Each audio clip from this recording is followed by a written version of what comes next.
The cold wind tore across the empty plains that morning, carrying with it a sound Jacob Cutter had not heard in years, soft, desperate cries.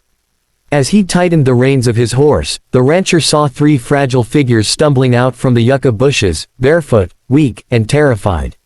And then one of them collapsed into the dirt, whispering the words that would change his life. "Please, we can't live out here alone anymore. We can't live without a man." It wasn't a plea for romance. It was a plea for survival. The hook, a broken morning. Jacob Cutter had seen his share of suffering during the long Apache wars, but nothing prepared him for the sight of the 3 young women, Mia, Tala, and Noya, barely older than 20, trembling with fear and exhaustion. Their faces were streaked with dust and tears. Their clothes were torn. Their bodies were thin from days with no food. Jacob dismounted immediately. "What happened to you?" he asked softly. Mia, the eldest, tried to answer, but her voice cracked. Tala simply stared at him with hollow eyes. Noya cried silently, gripping her sister's hands. Finally Mia managed to speak. "Our village," she whispered. "The raiders came. We ran. Everyone else was killed or taken. We don't know where to go. We don't know who to trust."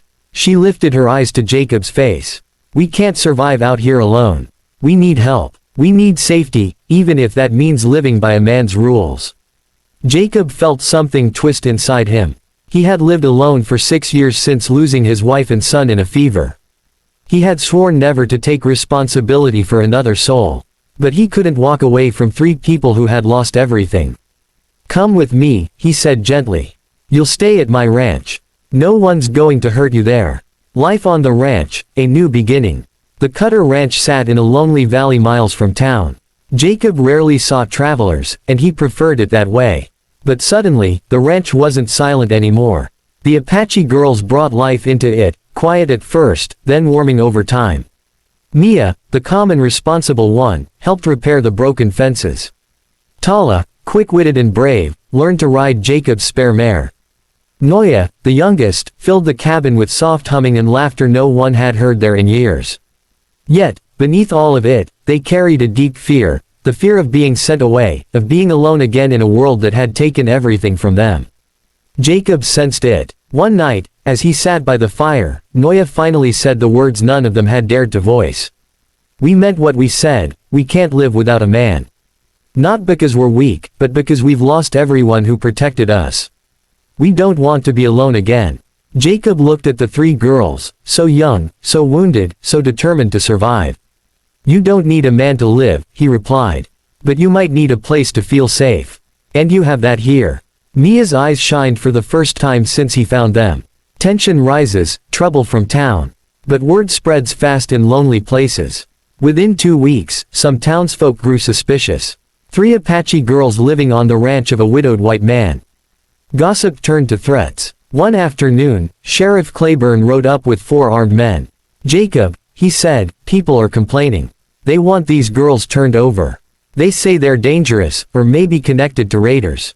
Jacob stepped between the sheriff and the girls. "They're not dangerous," he said. "They're homeless." Claiborne's eyes hardened. "Then the town will find a place for them." Tala's voice cracked with fear. "Please, we don't want to be locked up. We just want to work and live." Noya grabbed Jacob's coat in terror. Mia said nothing. She simply looked at Jacob with a knowing, trusting expression. That silently asked, "Will you protect us?" And Jacob, feeling the ghosts of his wife and son beside him, finally answered. "These girls stay with me," he said firmly. "They're under my protection. If the town wants to fight over that, they'll have to go through me." For a long moment, the sheriff said nothing. Then he spat in the dirt. "You're making a mistake, Cutter." He turned and rode away. But Jacob knew this wasn't over. The raiders returned, the final stand. A week later, just as the sun dipped behind the red cliffs, Mia spotted movement in the distance.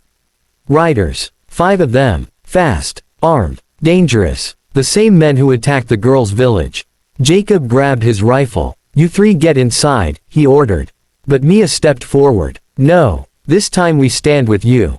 Jacob stared at her, shocked but quietly proud. Tala grabbed her bow. Noya loaded Jacob's old pistol, her hands shaking but steady. The raiders circled the ranch. Their leader shouted, "Those girls belong to us." Jacob raised his voice. "They belong to no one. Gunfire cracked across the valley. Jacob hit the first raider cleanly. Tala's arrow struck another in the shoulder. Mia and Noya protected the cabin door, shaking but unbroken. The fight was fierce and short. When it ended, the raiders fled, leaving their wounded behind. The ranch stood quiet again, smoke rising, dust settling, hearts pounding. Jacob looked at the girls. "You saved the ranch," he said. "You saved us all." Mia stepped closer. "No," she replied softly. "You saved us first. A new family is born." After the fight, everything changed. The townsfolk stopped their gossip. The sheriff apologized. The girls were welcomed, slowly, cautiously, but finally with respect. And on the Cutter Ranch, a new life took shape. Mia helped Jacob manage the cattle. Tala became a skilled rider and hunter. Noya turned the cabin into a home full of warmth and music.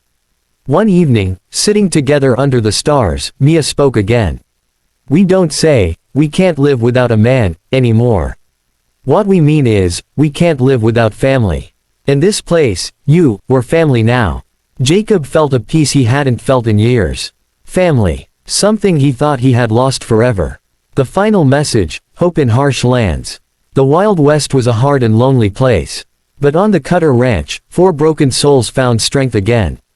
Not because of what they lost, but because of what they built together. A family not born of blood, but of courage, survival, loyalty, and love in the purest sense. A family formed not by needing someone to live, but by choosing someone to live with. And in the end, that was stronger than any danger the frontier could bring.